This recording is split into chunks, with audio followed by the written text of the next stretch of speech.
Niriwe. Oui, bonsoir à tout le monde. Merci déjà pour l'accueil. On est content d'avoir fait la première rencontre avec le président murakoze kutwakira de la Fédération du foot. twahimbawe no guhura ku nshuro ya mbere n'ubusanzwe arongoye ishyirahamwe ry'umupira w'amaguru mu Burundi.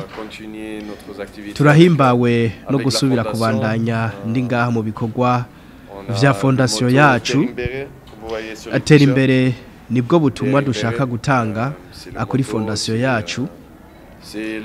Nico gituma twafashe runo rugendo tuza hano dushika nijoro. Bamwe muri mwebwe baraje kutwakira. Il y en a certains de vous qui étaient là.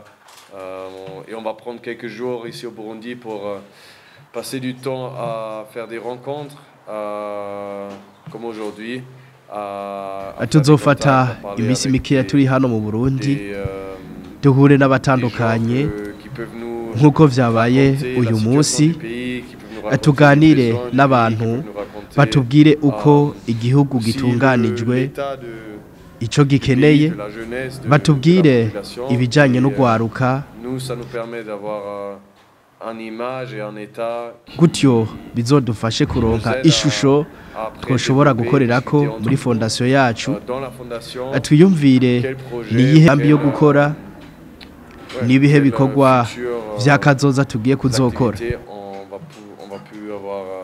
L'entretien avec le président de la fédération, on a fait une première rencontre, une première prise de contact pour se présenter, pour twagiranye mubonano n'ubusanzwe arongoye ishyirahamwe ry'umupira w'amaguru mu Burundi ku nshuro ya mbere. Turaganira, turidondorana mu kuyaga ibijanye n'umupira w'amaguru mu Burundi no mu binyerekeye muri fondation. Ndamwereka imigambi dufise vy'ukuri, wari umunezero guhura nawe tuyaga duhuza nk'umunyamupira nkanje kandi nk'umurundi biciye kuri mama wanje. Guhura n'umuntu nkawe vyari vyiza cyane. De rencontre quelqu'un